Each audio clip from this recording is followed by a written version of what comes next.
Welcome student. আজকে আমি আলোচনা করব অধিকার সম্পর্কে। অধিকার বা রাইট এটা মানুষের জীবনে একটি গুরুত্বপূর্ণ বিষয়।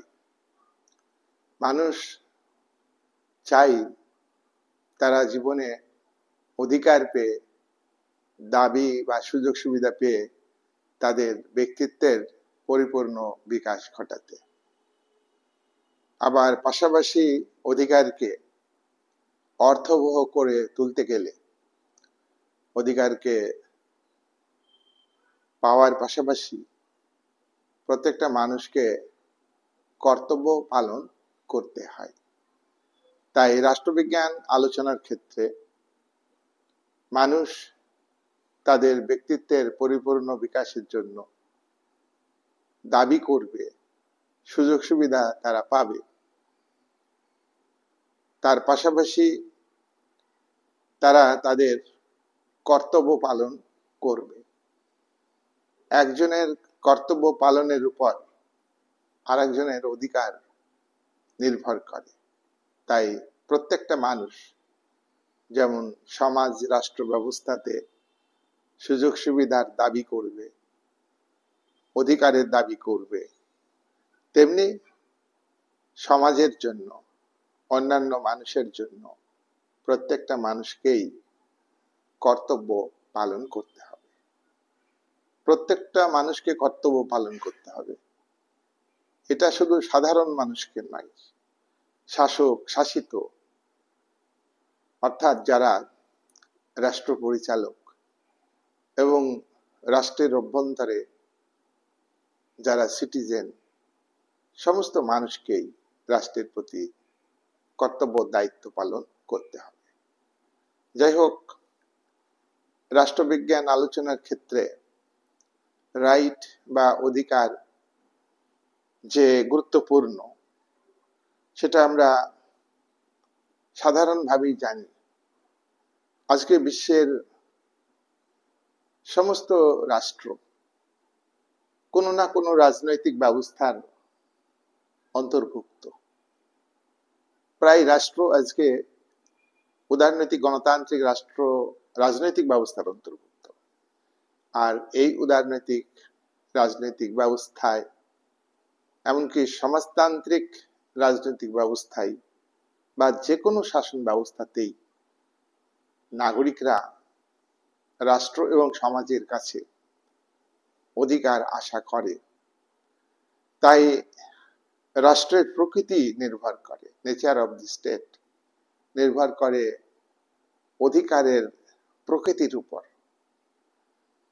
কতটা অধিকার দেশের সংবিধানে উল্লেখ আছে, শুধু উল্লেখ নয়, উল্লেখের পাশাপাশি কতটা অধিকার মানুষ পাচ্ছে সেটার উপরে নির্ভর করে। আবার অধিকারের মধ্যে গণতান্ত্রিক রাষ্ট্রে যেমন পলিটিক্যাল রাইট অর্থাৎ রাজনৈতিক অধিকার পাচ্ছে, আবার রাজনৈতিক অধিকার যথাযথভাবে পাচ্ছে না, সামাজিক অধিকার পাচ্ছে, শিক্ষা সংস্কৃতির অধিকার পাচ্ছে, এগুলো পাচ্ছে। এগুলোর উপরে কি সেই রাষ্ট্রের প্রকৃতি নির্ভর করে? না। রাজনৈতিক অধিকার, সামাজিক অধিকার পেলেই হবে না, তার পাশাপাশি অর্থনৈতিক অধিকার পেতে হবে। অর্থনৈতিক অধিকার এটা বেশি গুরুত্বপূর্ণ। প্রত্যেকটা মানুষ, প্রত্যেক রাষ্ট্রের মানুষ, বিশ্বের মানুষ খেয়ে পরে বেঁচে থাকতে চাই, অন্ন, বস্ত্র, বাসস্থান, স্বাস্থ্য পরিষেবা পেয়ে জীবনে বেঁচে থাকতে চাই, আইনের অনুশাসন পেয়ে বেঁচে থাকতে চাই। প্রত্যেকটা মানুষের রাইট টু ওয়ার্ক থাকা উচিত। তাহলে অর্থনৈতিক অধিকার, সামাজিক অধিকার, রাজনৈতিক অধিকার, এগুলোর কতটা নাগরিকরা পাচ্ছে, সিটিজেনরা পাচ্ছে, তার উপর একটা রাষ্ট্রের নেচার, একটা রাষ্ট্রের প্রকৃতি নির্ভর করছে। গণতান্ত্রিক রাষ্ট্রে রাজনৈতিক অধিকার, সংবিধানে ভোটের অধিকার। গণতান্ত্রিক রাষ্ট্রে সংবিধানে বিশেষ বিশেষ অধিকার, এগুলিকে মৌলিক অধিকার বলে। এগুলো দিয়েছে। সমাজে প্রত্যেকটা মানুষ মর্যাদা পাবে, সামাজিক অধিকার পাবে, রাষ্ট্র সমাজ দিয়েছে। কিন্তু রাজনৈতিক অধিকার, রাজনৈতিক অধিকার, সামাজিক অধিকার, পলিটিক্যাল রাইটস, রাজনৈতিক অধিকারগুলি, ভোটের অধিকার, ভোটে দাঁড়ানোর অধিকার, সরকারের সমালোচনা করার অধিকার, এই সমস্ত রাজনৈতিক অধিকার, সামাজিক অধিকার, এগুলি তখনই বাস্তবে রূপায়িত হবে যখন প্রত্যেকটা মানুষ অর্থনৈতিক অধিকার পাবে। তাই একজন উদারনীতি গণতন্ত্রে বিশ্বাসী কিন্তু চরম ধনতন্ত্রের বিরোধী, ধনতন্ত্রকে সমর্থন করেন কিন্তু চরম ধনতন্ত্রের বিরোধী এবং এবং ধনতন্ত্রকে সংস্কারমূলক দৃষ্টিভঙ্গিতে পরিবর্তন চান, সাধারণ মানুষের অধিকার চান, অর্থনৈতিক অধিকার চান, সেই ব্যক্তি, বিখ্যাত ব্যক্তি ইংল্যান্ডের, তিনি হলেন Herald Laski. Herald Laski a grammar of politics গ্রন্থে বলেছেন যে প্রত্যেকটা রাষ্ট্রের নেচার নির্ভর করছে সেই রাষ্ট্রের নাগরিকদের কতটা অধিকার স্বীকার করেছে, কতটা অধিকার রাষ্ট্র নাগরিকদের দিতে পেরেছে। শুধু অধিকার রাষ্ট্র স্বীকার করে নিল, নাগরিকরা সামাজিক অধিকার পেল সমাজ থেকে, সমাজের স্বীকৃতি পেল, তাহলে কি অধিকার বাস্তবায়িত হবে? তাহলে কি সেই রাষ্ট্র ভালো রাষ্ট্র? না, ল্যাস্কি বলছেন অধিকার তো রাষ্ট্র সৃষ্টি করে না, অধিকার তো রাষ্ট্র সৃষ্টির আগেই সমাজে ছিল। তাহলে অধিকার রাষ্ট্র সৃষ্টি করেছে, রাষ্ট্রই সংরক্ষিত করেছে, করছে, এটা বড় কথা নাই। নাগরিকদের মধ্যে অধিকার কতটা রাষ্ট্রীয় কর্তৃপক্ষ, সরকার, জনগণ, সাধারণ মানুষ পাচ্ছে, সেইটার উপর একটা রাষ্ট্রের নেচার নির্ভর করছে, একটা রাষ্ট্র ভালো রাষ্ট্র না খারাপ রাষ্ট্র। তাই ল্যাস্কি এক্ষেত্রে রাষ্ট্রের শাসক শ্রেণীকে দায়বদ্ধ করেছেন যে প্রত্যেকটা নাগরিককে অর্থনৈতিক অধিকার দিতে হবে। শুধু রাজনৈতিক অধিকার দিলে হবে না, শুধু সামাজিক অধিকার দিলে হবে না। ল্যাস্কি বলেছেন সামাজিক অধিকার, রাজনৈতিক অধিকার মিনিংলেস যদি নাগরিকদের অর্থনৈতিক অধিকার না থাকে। আমরা উদারনৈতিক গণতন্ত্রে দেখি সম্পদের উপর ব্যক্তিগত মালিকানা। দেখো, সম্পদের উপর ব্যক্তিগত মালিকানা, সবাই সম্পত্তির অধিকারী হবে, কিন্তু সবাই কি সম্পত্তি ভোগ দখল করতে পারছে? আবার অনেকে বেআইনি ভাবে, অন্যায্য ভাবে সম্পদ সংগ্রহ করছে জোর করে। সরকার, রাষ্ট্র এগুলোকে তাদের বেআইনি ভাবে সম্পত্তি দখল থেকে বিরত রাখতে পারছে? সেখানে আইনের অনুশাসনের অভাব। তাই ল্যাস্কি বলছেন যে দরিদ্র মানুষকে অধিকার দিতে হবে, দরিদ্র মানুষের আর্থিক অধিকার দিতে হবে, আর্থিক সুযোগ সুবিধা দিতে হবে, তাহলে সেই স্টেটকে ভালো বলা যাবে, নইলে সেই স্টেট কিন্তু ভালো স্টেট নয়। এবারে তোমরা জানবে যে অধিকারটা কি। দেখো, অধিকারটা কি এটা আমাদের জানার দরকার। এতক্ষণ আমরা অধিকারের গুরুত্ব নিয়ে আলোচনা করব। তাহলে অধিকার ছাড়া প্রত্যেকটা মানুষ বাঁচতে পারবে না। অধিকার ছাড়া মানুষের মধ্যে সুপ্ত প্রতিভা, ট্যালেন্ট লুকিয়ে আছে, ঘুমিয়ে আছে, সেগুলির নার্সিং দরকার। সেই নার্সিং রাষ্ট্র করবে কিসের মাধ্যমে? অধিকার দিয়ে, সুযোগ সুবিধা দিয়ে। মানুষ খেতে পড়তে পারে না, তার অন্য সংস্থান নেই, তার বাসস্থান নেই, তার কাছে সংবিধানে উল্লেখিত রাইট টু এডুকেশন এর কোনো মানে আছে? বলো, কোনো মানে নাই। তার কাছে বাক স্বাধীনতা, এটার কোনো মানে আছে? চাকরিতে সমান অধিকার, এটার কোনো মানে আছে? যে খেতে পায় না, পরিধানের বস্ত্র পায় না, চিকিৎসার অভাবে মারা যায়, বাসস্থান নেই, তার কাছে ভোটের অধিকার, তার কাছে আইনের চোখে সবাই সমান, এর কোনো মূল্য আছে? আর আইন তো তাদেরই প্রোটেকশন দিতে পারে। শাসক শ্রেণীকে প্রোটেকশন দেয়, আমলাদের প্রোটেকশন দেয়, এগুলো জন্যই আইন। আইন সর্বসাধারণের জন্য নয়, শ্রেণীভিত্তিক সমাজ ব্যবস্থাতে।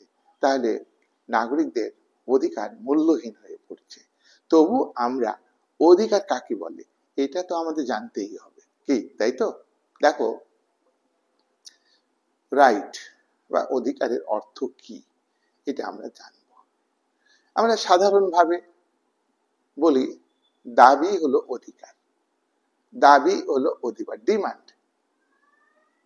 পিতামাতার কাছে সন্তানেরা দাবি করে, শিক্ষকের কাছে পড়াশোনা শেখার দাবি করে ছাত্ররা, দাবি করে বড়রা ছোটদের কাছে সম্মান পাবে, ছোটরা দাবি করে যে বড়দের কাছে ভালোবাসা পাবে, মর্যাদা পাবে। এই দাবিগুলিকে সাধারণভাবে আমরা সমাজ ব্যবস্থাতে অধিকার বলি। কিন্তু রাষ্ট্রবিজ্ঞানের ক্ষেত্রে এগুলিকে আমরা অধিকার বলবো না। তার কারণ এই দাবিগুলির পিছনে আইনগত বিষয়টাকে ভাবা হয়নি। তাহলে অধিকার, তাহলে দাবিটাকে যদি রাষ্ট্রের দ্বারা স্বীকৃত হয়, দাবি সমাজ দ্বারা স্বীকৃত হয়, তাহলে সেই দাবি অধিকারে পরিণত হবে। দেখো, তাহলে আমরা দেখছি আমাদের সমাজ ব্যবস্থাতে ছোট বড় সব মানুষের যে দাবিগুলি সমাজ স্বীকার করে না, সমাজ স্বীকৃতি দেয় না, যে দাবিগুলি সমাজ রক্ষা করে না, যে দাবিগুলি সমাজ আমাদের দিতে পারে না, সেই দাবিগুলিকে আমরা অধিকার বলবো না।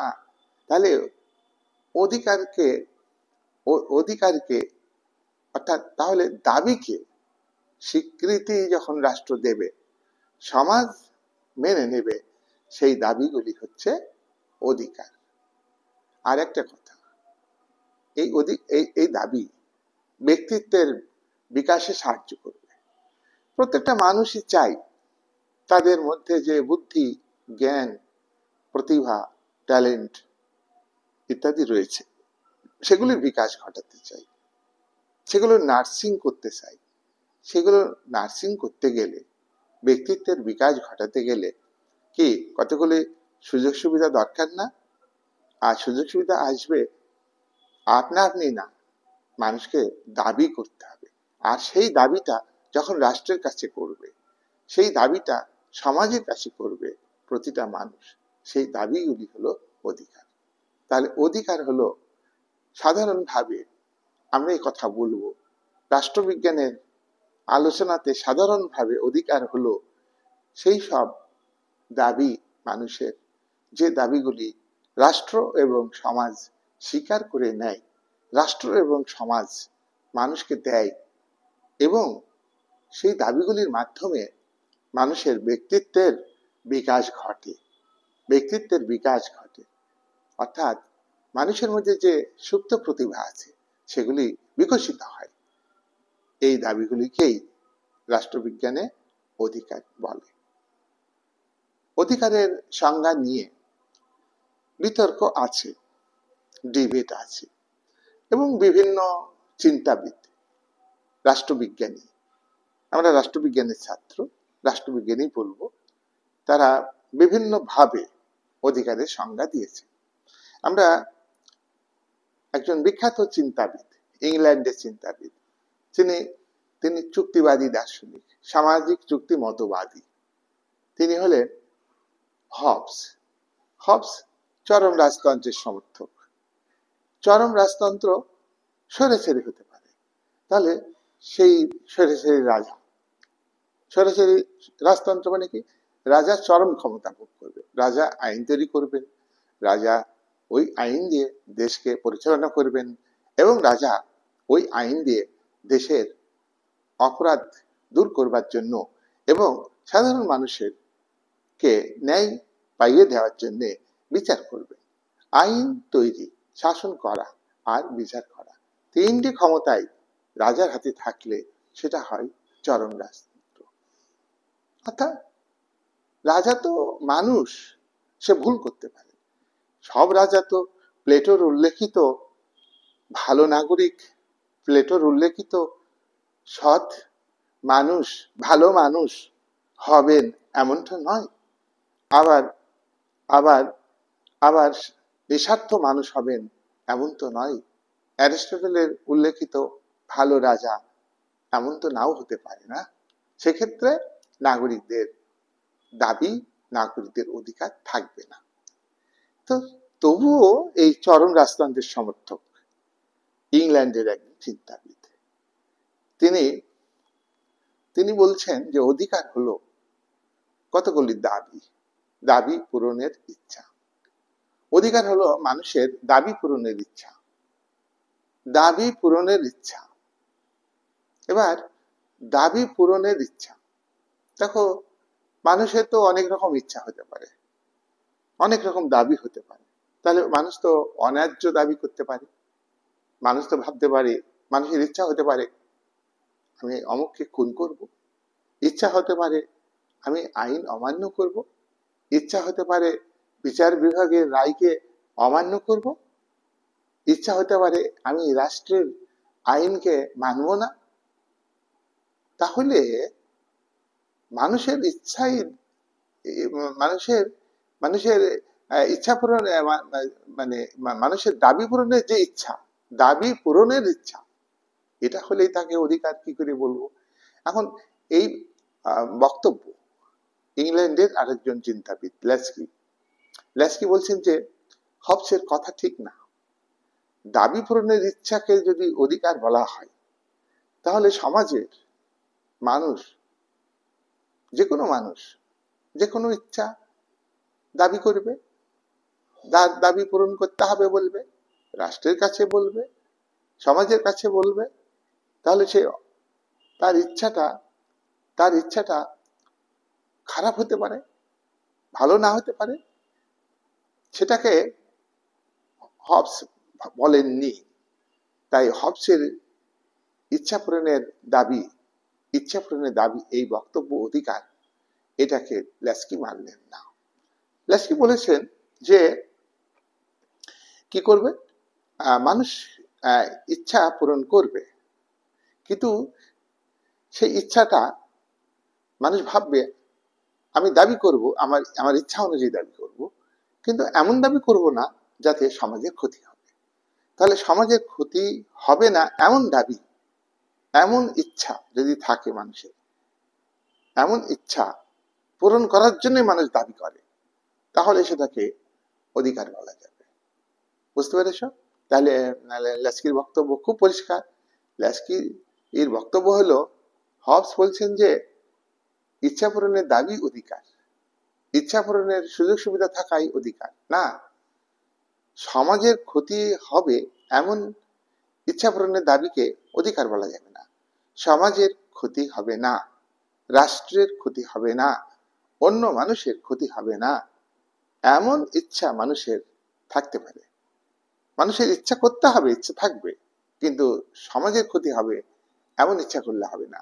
তাহলে মানুষ ইচ্ছা পূরণের দাবি করবে, সেই দাবি করবে যাতে সকল মানুষের ক্ষতি না হয়, সকলের দাবি পূরণ হয়, সকল মানুষের অধিকার থাকে। সেই ইচ্ছা মানুষের থাকা উচিত। এবারে হবসের পরবর্তীকালে ইংল্যান্ডে আরেকজন চিন্তাবিদ, বিখ্যাত চিন্তাবিদ, ব্যক্তি স্বাতন্ত্র্যবাদী, বেনথাম ব্যক্তি স্বাতন্ত্র্যবাদী। তার গুরু হলো জেমস মিল, জন স্টুয়ার্ট মিলকেও তিনি তার বক্তব্যের সঙ্গে মিল আছে। জন স্টুয়ার্ট মিলের ব্যক্তি স্বাতন্ত্র্যবাদী। ব্যক্তি স্বাতন্ত্র্যবাদী কাদের বলে? যারা ব্যক্তি এবং রাষ্ট্র এই দুটোর মধ্যে শুধু রাষ্ট্রকেই গুরুত্ব দিবে না, রাষ্ট্র সর্বশক্তিমান, রাষ্ট্রের সার্বভৌম ক্ষমতা আছে, চূড়ান্ত ক্ষমতা আছে, এই ক্ষমতা সরকার প্রয়োগ করে, কিন্তু তাই বলে ব্যক্তিকে মর্যাদা দিবে না, ব্যক্তি খবরদারি করবে, যেটা সামন্ততান্ত্রিক রাষ্ট্রে, চরম রাজতন্ত্রে ব্যক্তির স্বাধীনতা ছিল না। বেনথাম উদারনীতিবাদী তাত্ত্বিক, বেনথাম ব্যক্তি স্বাতন্ত্র্যবাদী তাত্ত্বিক। তিনি বলছেন যেসব দাবি রাষ্ট্রের দ্বারা স্বীকৃত সেগুলিকে অধিকার বা রাইট বলে।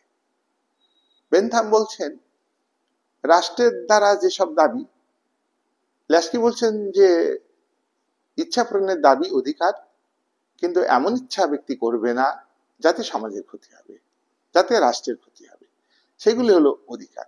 আর বেনথাম বলছেন যে মানুষের যে দাবি সুযোগ সুবিধা পাওয়ার দাবি, ব্যক্তিত্বের বিকাশের জন্য, সেই দাবিগুলি রাষ্ট্রের দ্বারা স্বীকৃতি হবে, recognised by the state and society. রাষ্ট্রের দ্বারা স্বীকৃত কোন দাবি? যেগুলি আদালত অনুমোদন করে। সব দাবি কিন্তু আদালত অনুমোদন করে না, সব দাবি রাষ্ট্র অনুমোদন করে। রাষ্ট্র কিন্তু অনেক অন্যায্য দাবি জনগণের মেনে নিতে পারে, তাহলে সেটা আদালতে মামলা হবে। আদালত জনগণের ব্যক্তির যে দাবি অনুমোদন করবে, যে দাবি আদালত বলবে যেটা ভালো দাবি, তবেই সেই দাবিটাকে অধিকার বলে। নেক্সট, তবে দেখো আদালত মানে মেনে নেবে অনুমোদন করলে।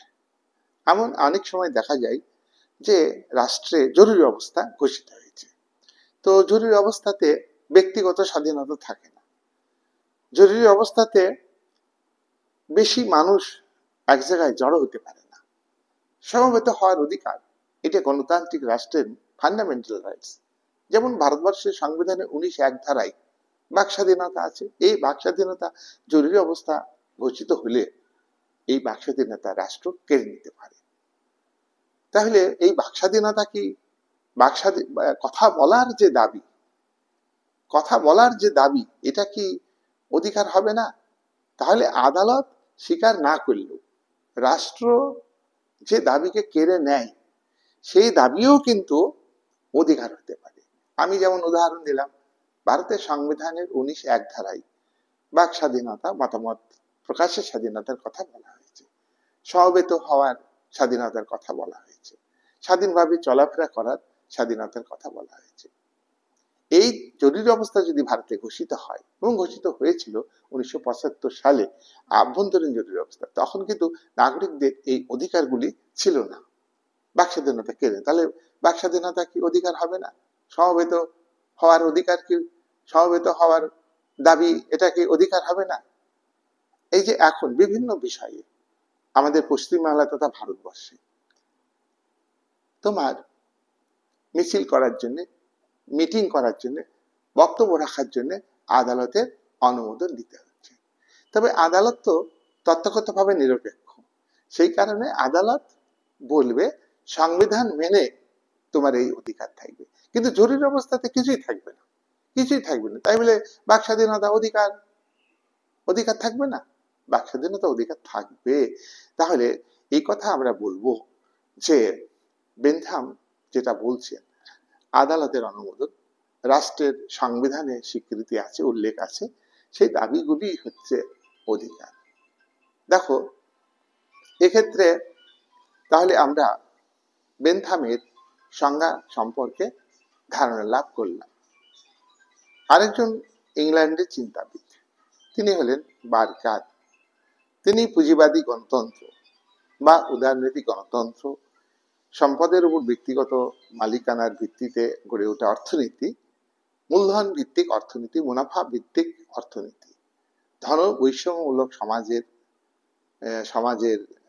সমাজকে স্বীকার করে নেওয়া, এইসবের পক্ষে বিখ্যাত চিন্তাবিদ আর্নেস্ট বার্কার অধিকারের সংজ্ঞা দিয়েছেন। আর্নেস্ট বার্কার বলছেন যে অধিকার হলো এমন কতগুলি দাবি, এমন কতগুলি সুযোগ সুবিধা, যে দাবিগুলি রাষ্ট্র স্বীকার করবে, যে দাবিগুলি সমাজ স্বীকৃতি দেবে, এবং যে দাবিগুলি ব্যক্তির মধ্যে যে সম্ভাব্য গুণাবলী আছে, ব্যক্তির প্রত্যেকটা মানুষের মধ্যে সম্ভাব্য গুণাবলী আছে। কে বলতে পারে এ লেখাপড়া হবে না? আগাম বলাটা অন্যায়। কে বলতে পারে এ ডাক্তার হবে না? কে আগাম বলতে পারে এ বড় ইঞ্জিনিয়ার হবে না? যদি বলে সেটা নেগেটিভ, বলা ঠিক নয়। তাই মানুষের সম্ভাব্য গুণাবলী বিকাশের জন্য কতগুলি দাবি দরকার, কতগুলি সুযোগ সুবিধা থাকা দরকার। সেই দাবি বা সুযোগ সুবিধাগুলি যখন রাষ্ট্র স্বীকার করে নেবে, সমাজ স্বীকার করে নেবে, সেই দাবিগুলিকে আর্নেস্ট বার্কার বলছেন এগুলি হচ্ছে অধিকার। ইংল্যান্ডের এই বিখ্যাত চিন্তাবিদ বার্কার বলছেন যে অধিকার পাওয়ার ক্ষেত্রে এবং অধিকার স্বীকার করবে রাষ্ট্র, সমাজ স্বীকার করবে, রাষ্ট্র সংরক্ষিত করবে এবং প্রয়োগ করবে। সেক্ষেত্রে দুটো শর্ত থাকতে হবে। দুটো শর্ত কি? যে দাবি বা সুযোগ সুবিধা নাগরিকরা করবে, সেই দাবির কিন্তু প্রত্যেকের ব্যক্তিত্বের বিকাশ ঘটাতে সাহায্য করবে।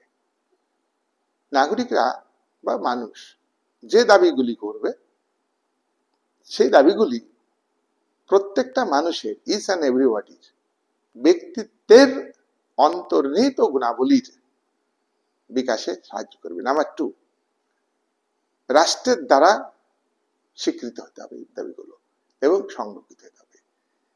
এই দুটো শর্ত যদি থাকে দাবির পশ্চাতে, বা দাবি এই দুটো শর্ত মেনে চলে, এবার শর্ত পূরণের এই দুটো বিষয়কে গুরুত্ব দেওয়া হবে, তাহলে কিন্তু তাকে বলে অধিকার। নেক্সট বিখ্যাত চিন্তাবিদ ইংল্যান্ডেরই, তিনি হলেন হ্যারল্ড লাস্কি। হ্যারল্ড লাস্কির কথা ইতিপূর্বেই বললাম যে রাষ্ট্রের প্রকৃতি নির্ভর করে সেই রাষ্ট্রের সিটিজেন কতটা অধিকার পাচ্ছে। সেই অধিকার শুধু নয়, সেই দাবিগুলি নয়, সেই দাবিগুলি ব্যক্তিত্বের বিকাশে কতটা সহযোগিতা করছে। শুধু রাজনৈতিক দাবি নয়, শুধু রাজনৈতিক সুযোগ সুবিধা নয়, শুধু সামাজিক সুযোগ সুবিধা নয়, শুধু সামাজিক দাবি নয়, অর্থনৈতিক দাবিকে বেশি গুরুত্ব দিতে হবে, এমন বক্তব্য লাস্কি বিশেষভাবে উল্লেখ করেছেন। তাই এই সুযোগ সুবিধা, সামাজিক ক্ষেত্রে সুযোগ সুবিধা, রাজনৈতিক ক্ষেত্রে সুযোগ সুবিধা, অর্থনৈতিক ক্ষেত্রে সুযোগ সুবিধা, শিক্ষার ক্ষেত্রে সুযোগ সুবিধা কে দেবে? রাষ্ট্র দেবে। রাষ্ট্র দেবে। আর রাষ্ট্র সুযোগ সুবিধা দেবে মুখে বলবে। রাষ্ট্র পরিচালিত হয় সংবিধান দ্বারা। সংবিধান উল্লেখ হলো, বা রাষ্ট্রের আইনসভা আইন তৈরি করলো দাবিগুলিকে মেনে নেওয়ার জন্য। তার মানে কি? দাবিগুলিকে স্বীকার করে নিল এবং রক্ষা করল। তো অনেক সময় দাবি অন্যায্য দাবি হয়, অন্যায্য দাবি হতে পারে। তাহলে লাস্কি বলছেন দাবি হতে হবে ন্যায়সঙ্গত দাবি। ন্যায়সঙ্গত দাবি হতে হবে জনগণের দাবি। একদম ঠিক। রাষ্ট্রের বিরুদ্ধে বক্তব্য রাখা, রাষ্ট্রের গঠনমূলক সমালোচনা করা, এটা ঠিক, কিন্তু রাষ্ট্রের বিরোধিতা করতে গিয়ে সরকারের বিরোধিতা করতে গিয়ে, রাষ্ট্রের বিরুদ্ধে গিয়ে অন্য রাষ্ট্রকে সমর্থন করা, সেটা কিন্তু ন্যায়সঙ্গত নয়। আর ধনবৈষম্যমূলক সমাজ ব্যবস্থাতে আপামর জনসাধারণ বিভিন্ন ক্ষেত্রে বঞ্চিত হয়। রাজনৈতিক ক্ষেত্রে বঞ্চিত হলে এমন কিছু যায় আসে না, কিন্তু রাজনৈতিক ক্ষেত্রে বঞ্চিত হলে সরকার ভালো গঠিত হবে না, সার্বিক ভোটাধিকার নিরপেক্ষভাবে প্রয়োগ করতে পারবে না, এবং সাধারণ মানুষের, সৎ মানুষের সরকার তৈরি হবে না। যারা করাপশনের সঙ্গে যুক্ত, দুর্নীতির সঙ্গে যুক্ত, যারা অর্থলোভী, ক্ষমতা লোভী, তারাই ক্ষমতা যাবে যদি রাজনৈতিক দাবিকে যথাযথভাবে রাষ্ট্র দিতে না পারে, মানুষকে দিতে না পারে। এবার অনেক সময় রাষ্ট্র মানুষের ভালো ন্যায্য দাবি পূরণ করে না, ন্যায্য দাবি পূরণ করে না, অস্বীকার করে। আর রাষ্ট্র দেশের ধনীদের দ্বারা প্রভাবিত হয়ে অন্যায্যকে ন্যায্য হিসাবে তুলে ধরে। ধনীদের দ্বারা প্রভাবিত হয়ে রাষ্ট্রের একটা বিভাগ, সরকারের একটা বিভাগ, যারা যে বিভাগটা সমাজে ন্যায় বিচার পাইয়ে দেয়, সমাজের মানুষের, দেশের মানুষের আশা ভরসার স্থল, সেই বিচার ব্যবস্থা নিরপেক্ষভাবে স্বাধীনভাবে কাজ না করে দেশের সম্পদশালী, দেশের শাসক শ্রেণীর দাবি মেনে নিচ্ছে। আর শাসক শ্রেণীর দাবি, সম্পদশালী দাবি মেনে নিয়ে সাধারণ দরিদ্র মানুষ, তারা অবহেলিত, লাঞ্ছিত, তারা তারা তারা তাদেরকে হত্যা করছে শাসক শ্রেণীর লোকেরা। সেই সুবিচার বিচার বিভাগ দিতে পারে না। তাহলে আইন, আদালত, সরকার শ্রেণী নিরপেক্ষ নয়। আর সেই কারণে সাধারণ মানুষের যে দাবি, সেই দাবিগুলো ন্যায্য হওয়া সত্ত্বেও সরকার বলবে এটা ন্যায্য নয়, এটা ন্যায্য নয়। সরকার বলবে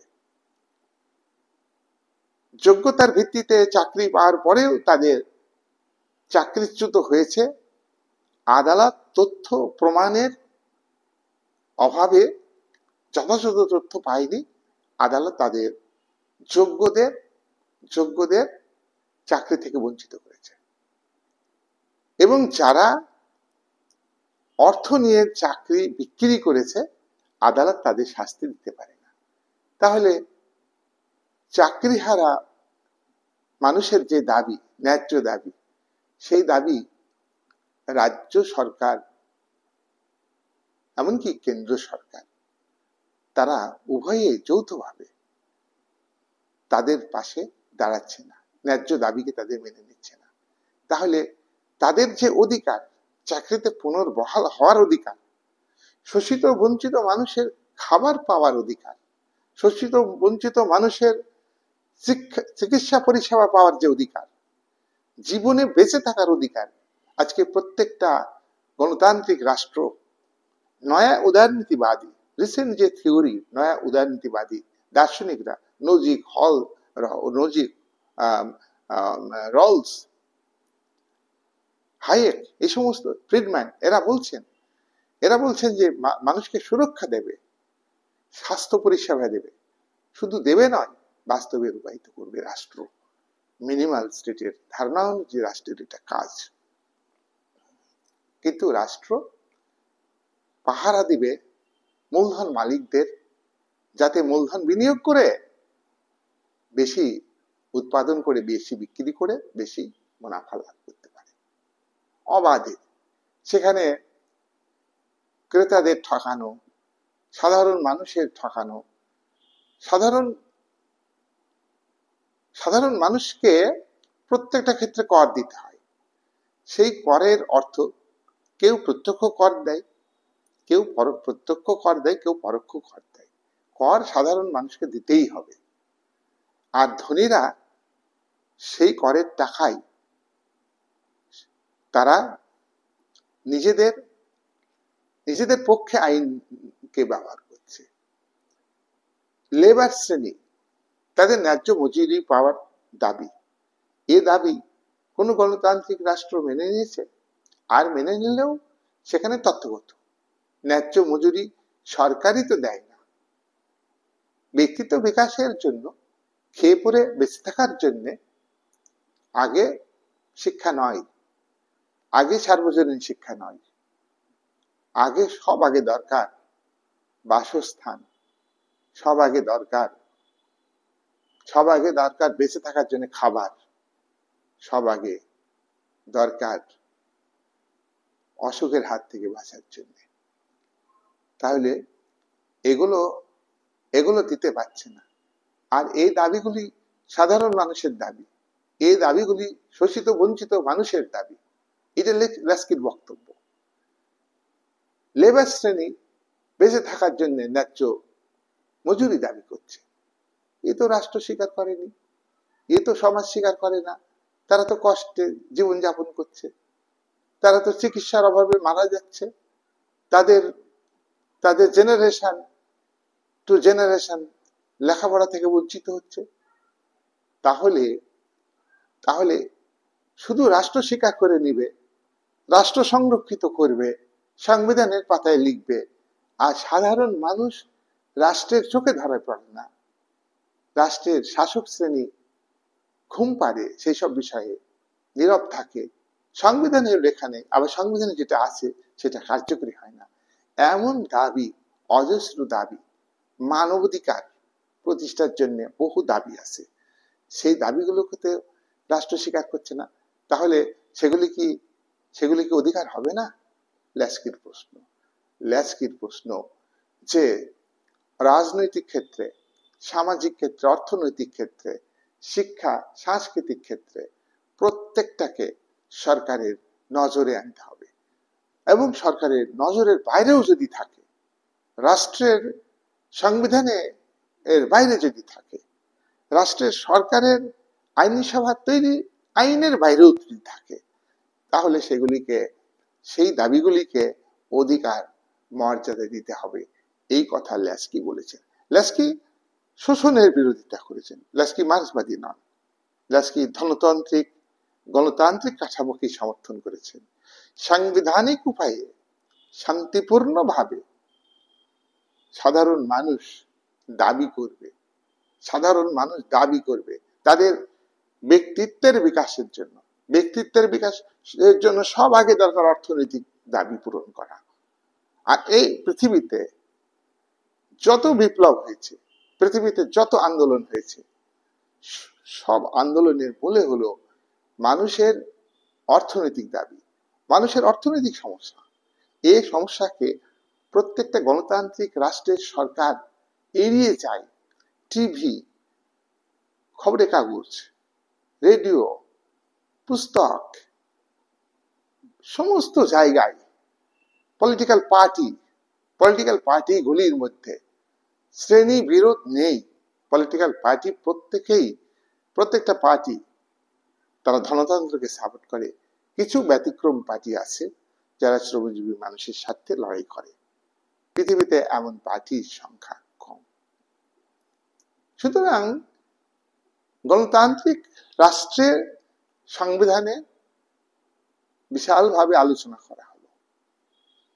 আমেরিকার সংবিধান তৈরি হয়েছে 1787 সাল থেকে শুরু, ফিলাডেলফিয়া সম্মেলনে 1789 সালে এই সংবিধান লেখা শেষ হয়েছে। মাত্র 12 পাতার সংবিধান, 4000 ওয়ার্ড সমন্বিত সংবিধান। এই সংবিধান পরে পরিবর্তিত হয়েছে 27 বার। কিন্তু তখন যে সংবিধানটা তৈরি হলো, 13টি উপনিবেশের সাধারণ দরিদ্র মানুষের লড়াই, মধ্যবিত্ত উচ্চবিত্তদের সমর্থন ছিল, লড়াই করেছে ঠিকই, কিন্তু অধিকারটা কারা পেল? দেশ স্বাধীনের ফলে। তার কারণে সংবিধান তৈরি হলো জাহাজ মালিক, ধনী শিল্পপতি, ধনী জমিদার, ধনী ব্যবসায়ী, তাদের প্রতিনিধি বা তারা গিয়ে সম্মেলনে গিয়ে তাদের স্বার্থে এই সংবিধান তৈরি হয়েছে। নাগরিকদের জন্য ছিটেফোঁটা অধিকার পরবর্তীকালে দেওয়া হয়েছে। তো আমেরিকার সংবিধানে, মূল সংবিধানে মানুষের যে মৌলিক দাবি, সে দাবিগুলি মানা হয়নি। 1791 সালে প্রথম 10টি সংশোধনের মাধ্যমে অধিকার দেওয়া হয়েছে। আর ভারতের সংবিধানে মূল সংবিধানে 7টি ছিল, পরে 6টি মৌলিক অধিকার। চীনের সংবিধানে তো মৌলিক অধিকার বহু দেওয়া হয়েছে। কোন অধিকার কি কার্যকরী হচ্ছে? কি কি উদারনৈতিক গণতন্ত্র, কি সমাজতান্ত্রিক বেগধারী সমাজতান্ত্রিক মিথ্যাবাদী কমিউনিস্ট পার্টির লিডাররা তারা নিজেদের ব্যক্তিগত স্বার্থ সিদ্ধি করবার জন্য পুঁজিবাদের বৈশিষ্ট্যগুলিকে তারা গ্রহণ করে দেশের দরিদ্র মানুষকে শোষণ করছে। তাদের দরিদ্র মানুষের যে দাবি, চীনের সাধারণ মানুষের যে দাবি, সেই দাবিগুলি সংবিধানে 1982 সালে যে সংবিধান স্বীকার করে নিয়েছে, কিন্তু সেই দাবিগুলি কি অধিকার, সত্যিকারের অধিকার? না, এগুলিকে অধিকার, সত্যিকারের অধিকারের কথা ল্যাস্কি বলেছেন। অর্থনৈতিক দাবি পূরণের কথা বলেছেন, সামাজিক দাবি পূরণের কথা বলেছেন, রাজনৈতিক দাবি পূরণের কথা বলেছেন, শিক্ষা সাংস্কৃতিক দাবি পূরণের কথা বলেছেন, কিন্তু এগুলির মধ্যে সব থেকে বেশি গুরুত্বপূর্ণ হচ্ছে অর্থনৈতিক দাবি পূরণের বিষয়। আর এটা কি ব্যাপক অর্থে ল্যাস্কি অধিকার বলেছে। নেক্সট হচ্ছে মার্ক্সবাদী। মার্ক্সবাদীরা অধিকারকে একটু আলাদা চোখে বিশ্লেষণ করেছেন।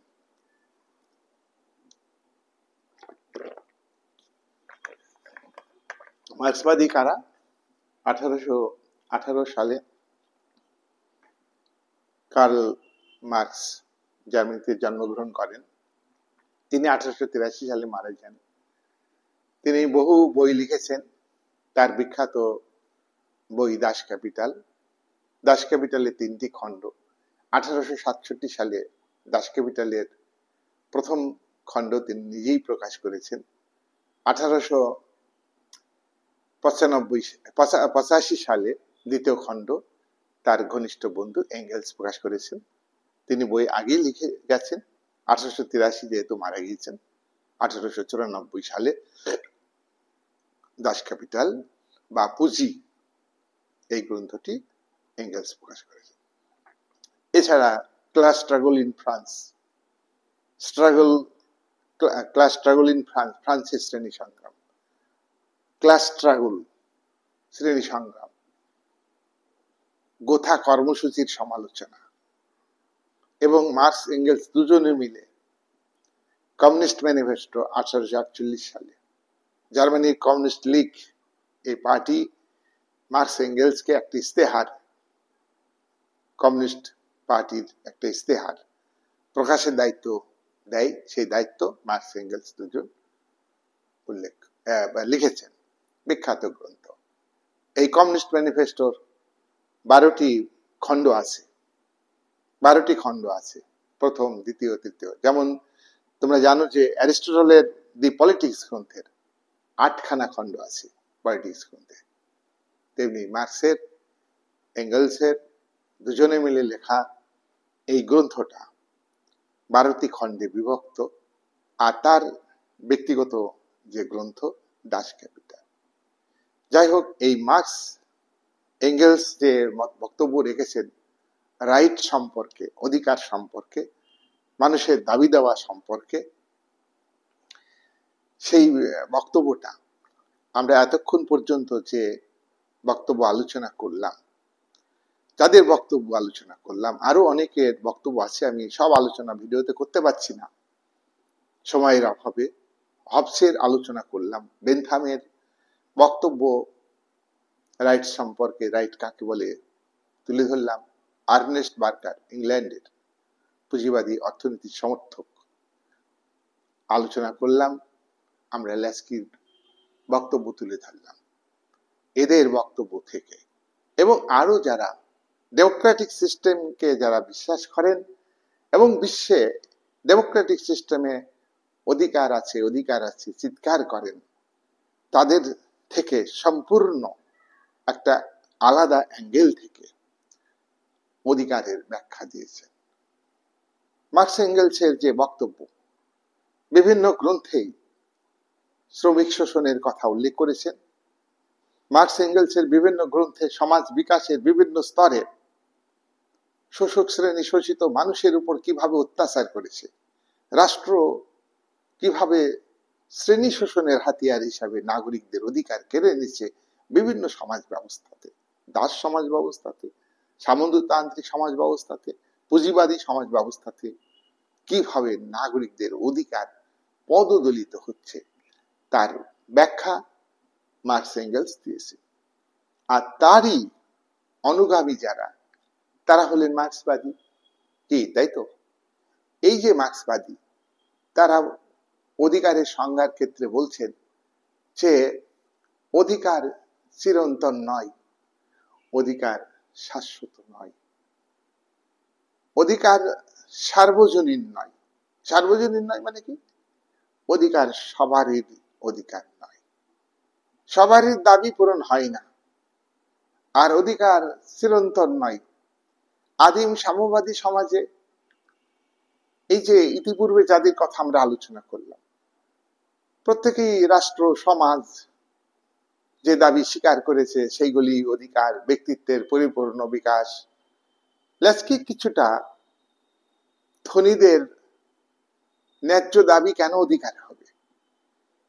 শিল্পপতি তারা মূলধন বিনিয়োগ করে, তারা মূলধন বিনিয়োগ করে তারা বেশি উৎপাদন করে, বেশি দ্রব্য বাজারে বিক্রি করে, আর বিক্রি করে বেশি বেশি মুনাফা অর্জন করে। আর মুনাফার টাকায়, মুনাফার অর্থে আবারও মূলধন বৃদ্ধি করে, মূলধন ইনভেস্ট করে, এইভাবে যে তাদের মুনাফার পাহাড় জমছে। এক্ষেত্রে রাষ্ট্র এবং পুঁজিবাদী শাসক শ্রেণী নীরব দর্শকের ভূমিকা পালন করে। তাদের দাবি আরো আরো মূলধন বিনিয়োগ করব, তাদের দাবি আরো উৎপাদন করব, তাদের দাবি আরো বেশি শ্রমিক শোষণ করব। আজকের বিশ্বায়নের যুগে ক্যাপিটাল ইন্টেন্সিভ মেথডে উৎপাদন হয় বলে আজকে ইঞ্জিনিয়ারদের শোষণ করছে, ম্যানেজমেন্টকে যারা পরিচালনা করছেন তাদেরকে শোষণ করছে। তার কারণ আজকে প্রযুক্তিবিদ্যার উন্নতি, পরিবহন ব্যবস্থার ব্যাপক উন্নতি এবং অর্থনীতির ক্ষেত্রে একটা বিরাট পরিবর্তন এসেছে। অবাধ ব্যবসা বাণিজ্য নীতিকে খোলা বাজার অর্থনীতিতে পরিণত হয়েছে। তো এই প্রেক্ষাপটে যেভাবে তাদের দাবি, সেই দাবিকে নক্করজনকভাবে প্রত্যেকটা রাষ্ট্রের শাসক শ্রেণী মেনে নিচ্ছে এবং তারা সাধারণ মানুষকে ন্যায্য দাবি থেকে বঞ্চিত করছে। প্রত্যেকটা দেশের মাল্টি ন্যাশনাল কর্পোরেশনকে প্রত্যেকটা দেশের পুঁজিবাদী সরকার সমর্থন করছে। দেশের সম্পদ মুষ্টিমেয় ব্যক্তির হাতে কেন্দ্রীভূত হচ্ছে, শাসক শ্রেণী এক্ষেত্রে সাহায্য করছে। তাদের দাবি মার্ক্সবাদীরা কিন্তু অধিকার মনে করেন না। মার্ক্সবাদীরা মনে করেন যে আদিম সাম্যবাদী সমাজে, যখন মানব সভ্যতার প্রথম সমাজ আদিম সাম্যবাদী সমাজ, সেখানে তো মানুষ সমান সুযোগ সুবিধা পেত। সুযোগ সুবিধা কেউ দিত না, আপনা আপনি প্রকৃতির কাছ থেকে পেত। তারা তারা পশু হত্যা করত, তারা ফলমূল নিয়ে আসতো, সবাই ভাগ করে খেত। তাদের আলাদা কিছু দাবি ছিল না, তাদেরকে আলাদাভাবে কোনো রাষ্ট্রের সরকার পরিচালনা করতো না, রাষ্ট্রও ছিল না। যবে থেকে সম্পত্তির উপর ব্যক্তিগত মালিকানা এলো, তখন থেকে তো সমাজে দুটো ভাগ হয়ে গেল। যখন থেকে ডিভিশন অফ লেবার আসলো, শ্রম বিভাজন এলো, তখন সমাজে শ্রেণী বিভাজন হলো। শ্রেণী বিভাজন থেকে শ্রেণী শোষণ, সম্পদের মালিকানা মুষ্টিমেয় ব্যক্তির হাতে চলে গেল। মুষ্টিমেয় ব্যক্তি সম্পদ নিয়ে নিল। দাস সমাজ ব্যবস্থা প্রথম শ্রেণী বিভক্ত সমাজ। এই সমাজের দাবি দাস মালিক, সামন্ত, দাস মালিক, মাস্টার, প্রভু, তারা দাসদের কৃতদাসে পরিণত করেছে, দাসদের উপর শোষণ, নিপীড়ন, অত্যাচার করেছে। আর তার জন্য তারা রাষ্ট্র তৈরি করেছে, আইন তৈরি করেছে কৃতদাসদের অধিকার কেড়ে নেওয়ার জন্য। তাদের অধিকার ছিল না, তাদের বঞ্চিত, তাদেরকে হত্যা করা হতো। তাদের জীবনের অধিকারও ছিল না।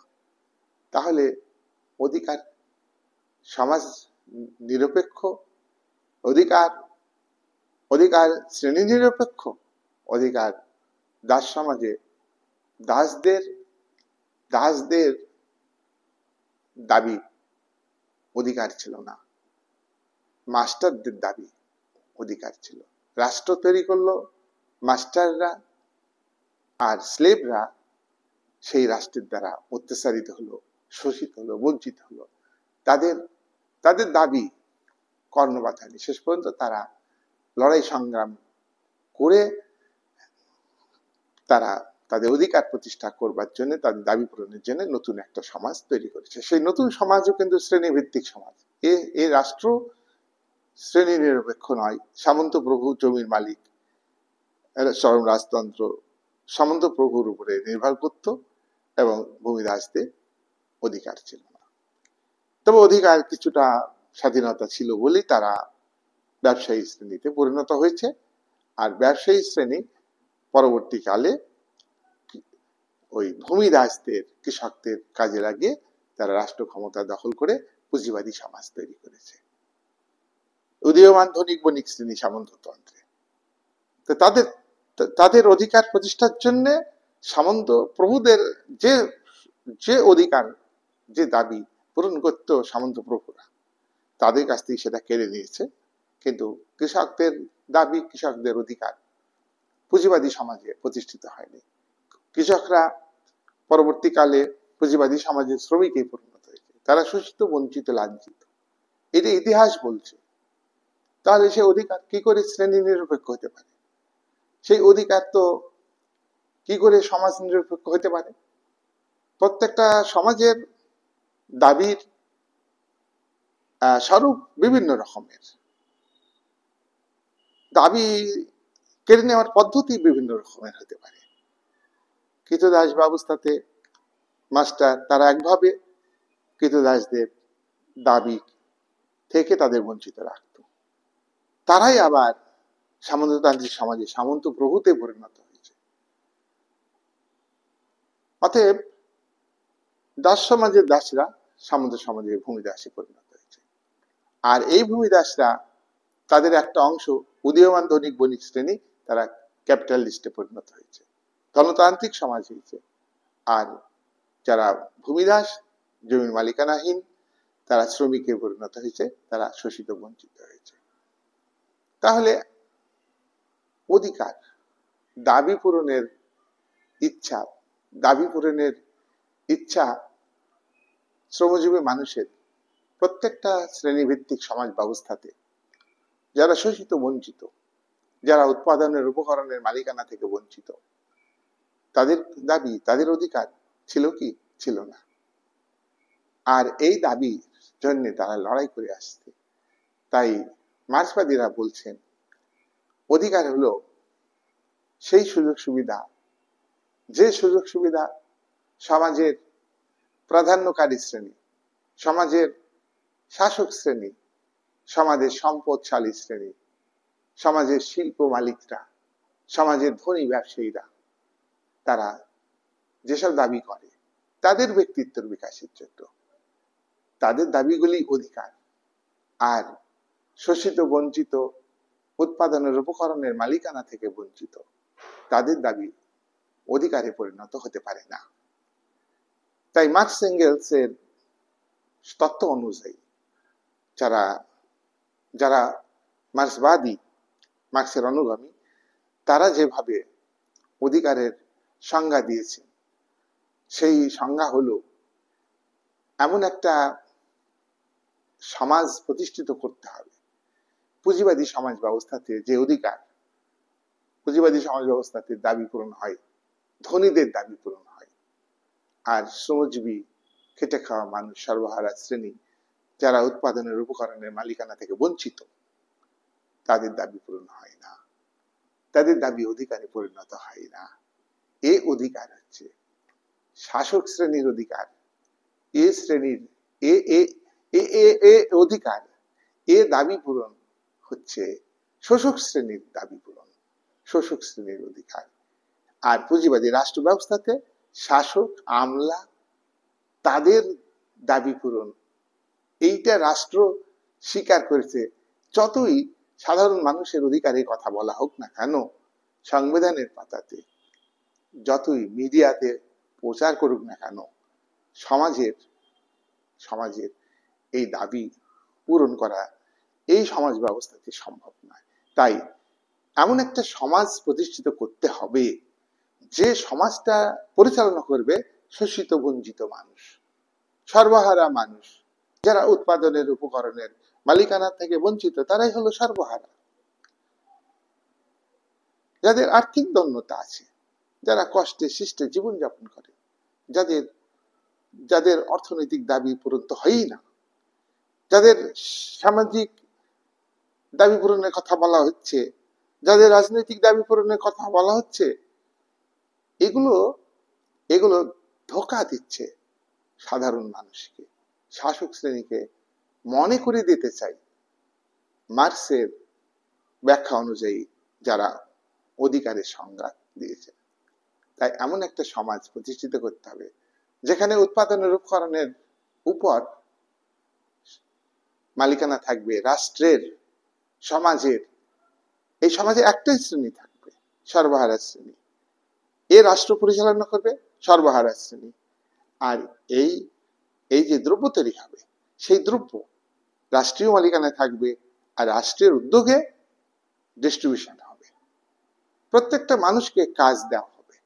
পুঁজিবাদী রাষ্ট্র ব্যবস্থাতে প্রত্যেকটা মানুষকে কাজ দেওয়া হয় না। পুঁজিবাদী শাসক শ্রেণী সাধারণ মানুষ বিব্রত করবে বলে সংবিধানেই লেখে না রাইট টু ওয়ার্ক। সাংবিধানিক অধিকার, অর্থনৈতিক অধিকার, এটা লিখে না, সমাজতন্ত্রে লিখে, কিন্তু সেখানেও কিন্তু অধিকারকে দিচ্ছে না। তাই চীন, আজকে উত্তর কোরিয়া, ভিয়েতনাম, এইসব দেশের যদি দেশকে ভাবি, পূর্বতন সোভিয়েত ইউনিয়নকে ভাবি, রোমানিয়া, বুলগেরিয়া, আলবানিয়া, যুগোস্লাভাকিয়া, এইসব দেশের সমাজতান্ত্রিক অর্থ ব্যবস্থা ভিত্তিতে যদি নাগরিকদের অধিকারের কথা বলা হয়, তাহলে তাহলে কিন্তু তাহলে মার্ক্সবাদী ব্যাখ্যা ভুল। তবে যারা প্রকৃত মার্ক্সবাদী, তারা তারা এই সমস্ত সমাজতন্ত্রের ত্রুটি বিচ্যুতির কথা তুলে ধরেছেন, স্বীকার করেন। চাউশেস্কু, রোমানিয়ার রাষ্ট্রনায়ক, তিনি ব্যক্তিগত স্বার্থ সিদ্ধি করেছেন।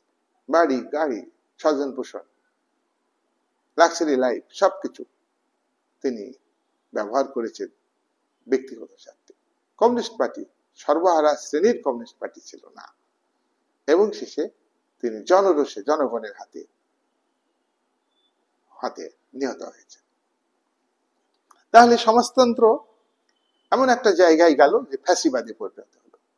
ও মুসলিনি, ইটালির মুসলিনি ফ্যাসিবাদী রাষ্ট্রনায়ক, তার ফ্যাসিস্ট দল, জনগণ তাকে পিটিয়ে মারল।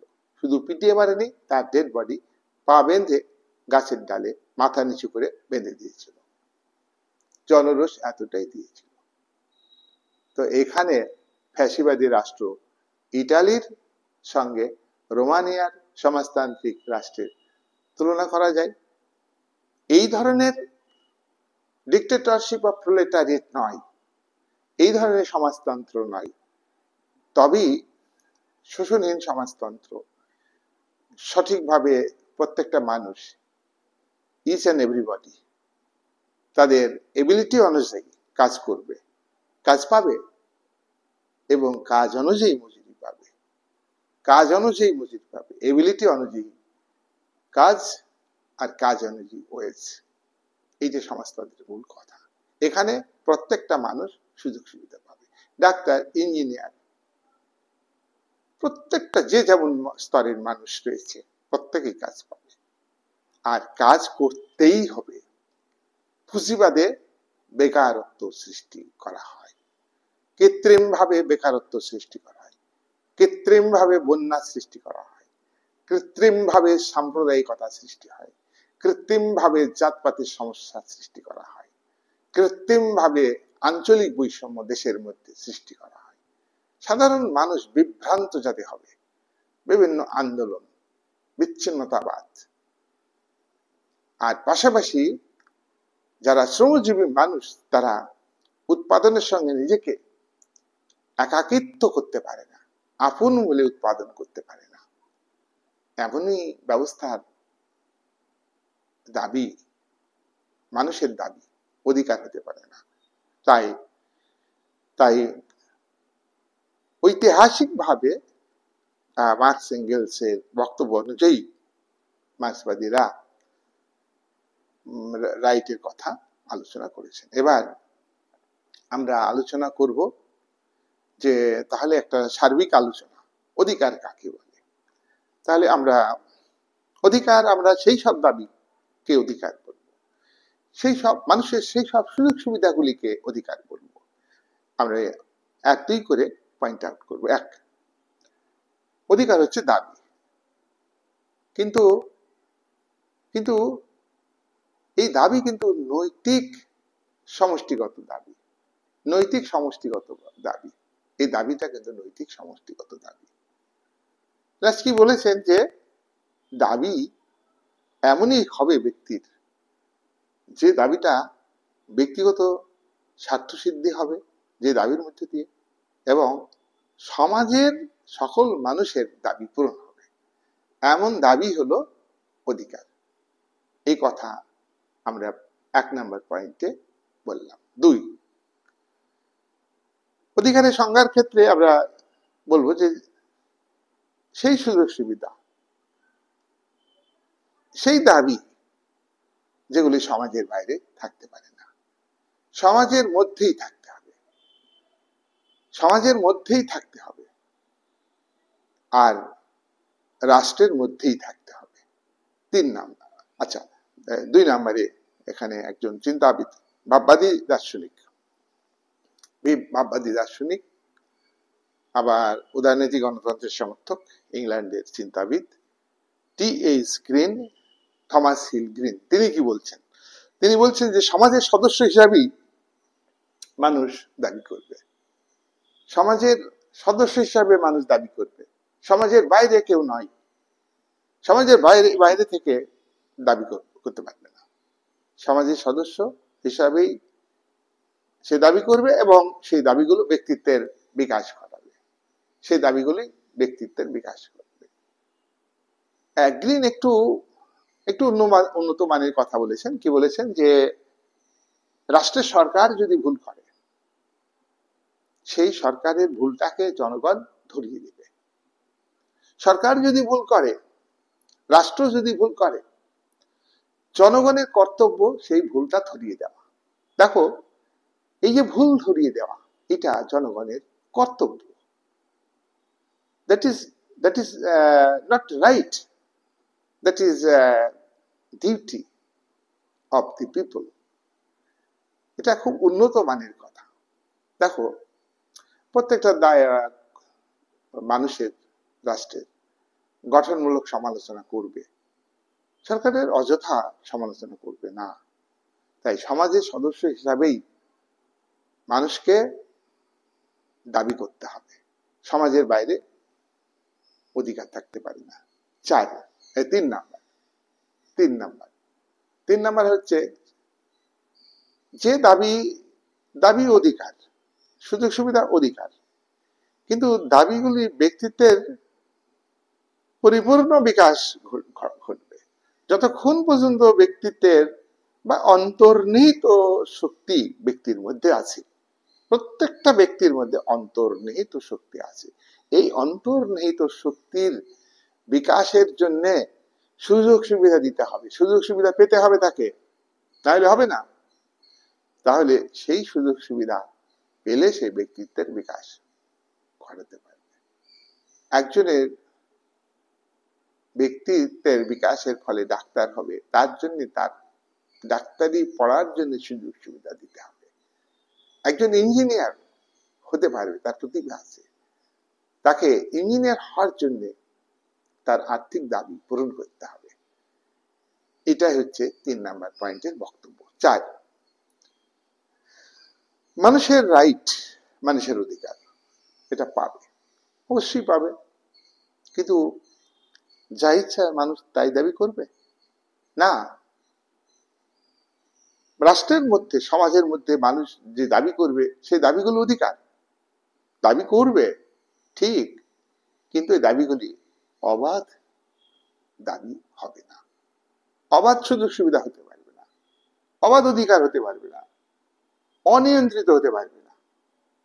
যাই যত ইচ্ছা তত দাবি করব না। এই দাবিগুলো আমি আগেই বলেছি, সামাজিক কল্যাণের সঙ্গে যুক্ত হতে হবে, সমষ্টিগত স্বার্থের কথা ভাবতে হবে। তাহলে এই দাবিগুলো এবং এবং দাবি পূরণ করতে গিয়ে প্রত্যেক ব্যক্তি এমন দাবি করলো, এমন অধিকার ভোগ করতে চাইছে যে অন্য জনার অধিকার ক্ষুণ্ণ হচ্ছে। সেক্ষেত্রে রাষ্ট্র কি করবে? রাষ্ট্র সেক্ষেত্রে যুক্তিসঙ্গতভাবে বিধিনিষেধ আরোপ করবে, রাষ্ট্র নিয়ন্ত্রণ করবে। অবাধ অধিকার প্রকৃতপক্ষে অধিকার নয়। অবাধ অধিকার সমাজে বিশৃঙ্খলা আনে। অবাধ অধিকার সব অবাধ অধিকার সব মানুষকে অধিকার দেয় না। অবাধ অধিকার সামাজিক শৃঙ্খলা আনে না, অবাধ অধিকার সামাজিক কল্যাণ আনে না। তাই প্রত্যেকটা মানুষের যে অধিকার, সেই অধিকারকে অবাধ হলে হবে না, সীমিত হতে হবে, রাষ্ট্রের দ্বারা নিয়ন্ত্রিত হতে হবে। নেক্সট হচ্ছে 5 নম্বর, অধিকার চিরন্তন নয়। এই আলোচনা আমরা বিভিন্ন সংজ্ঞার মধ্যে পেয়েছি। অধিকার চিরন্তন নয়, শাশ্বত নয়। অধিকার ছিলও না, আমরা দেখেছি, ইতিহাস বলছে অধিকার চিরদিন ছিল না। অধিকার পরবর্তীকালে এসছে। অধিকার সার্বজনীন নয়।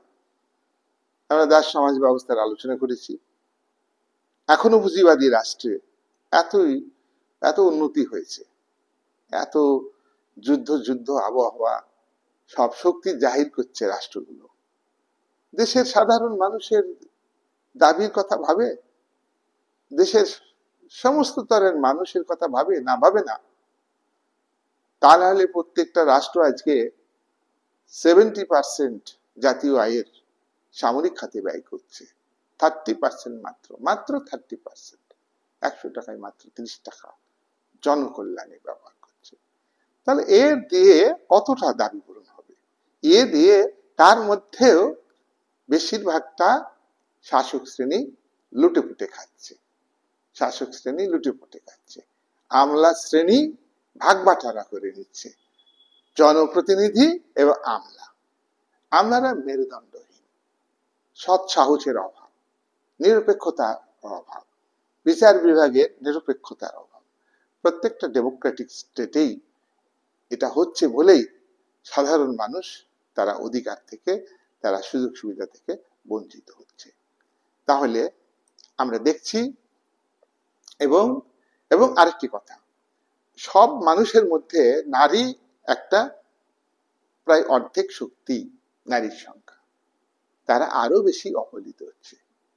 পুরুষতান্ত্রিক সমাজে, পিতৃতান্ত্রিক সমাজে নারীর অধিকার থেকে বঞ্চিত, নারীর দাবি পূরণ হয় না। পুরুষের ইচ্ছা,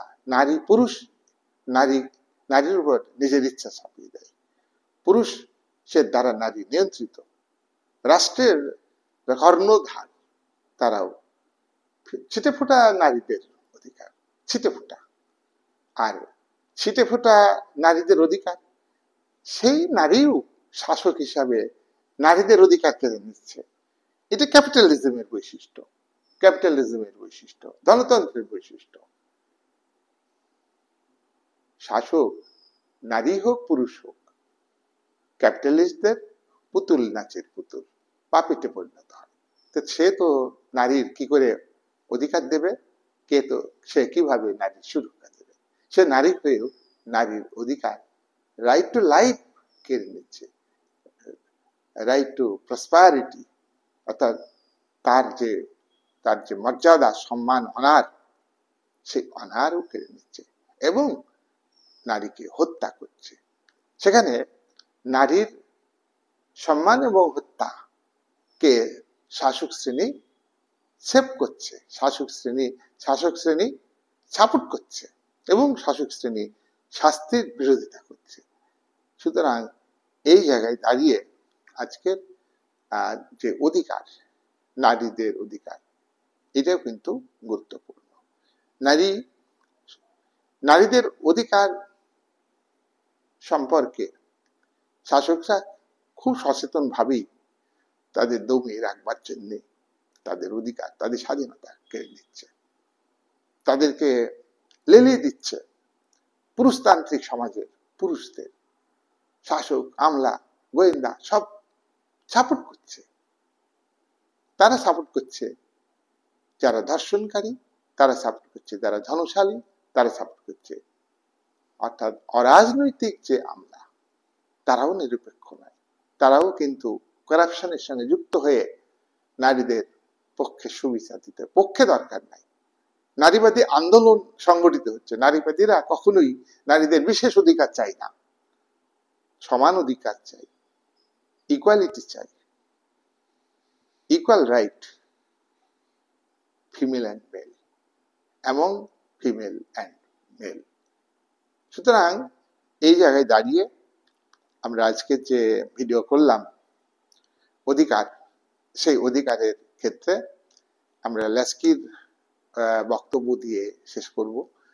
ল্যাস্কি বক্তব্য যে অধিকার হলো সেই সব দাবি যেগুলি প্রত্যেকটা ব্যক্তির স্বার্থ রক্ষিত হবে, প্রত্যেকটা গোষ্ঠীর স্বার্থ রক্ষিত হবে, গোষ্ঠীর প্রত্যেকটা মানুষের ব্যক্তিত্বের বিকাশ ঘটবে, প্রত্যেকটা সমষ্টিগত স্বার্থ রক্ষিত হবে। ব্যক্তিগত স্বার্থ, গোষ্ঠীগত স্বার্থ এবং সমষ্টিগত স্বার্থ, এইগুলো যদি পূরণ হয় তাহলে তাহলে তাহলে অধিকার সার্বজনীন হবে। আর এগুলো পূরণের জন্য যদি দাবি স্বীকার এবং বাস্তবে রূপায়িত হয়, এমন একটা সমাজ, এমন একটা রাষ্ট্র কাঠামো যদি প্রতিষ্ঠিত হয়, তাহলেই কিন্তু সেটা হবে মানুষের ব্যক্তিত্ব বিকাশের পক্ষে অধিকার। এই বলে আজকের আলোচনা আমি এখানেই শেষ করলাম।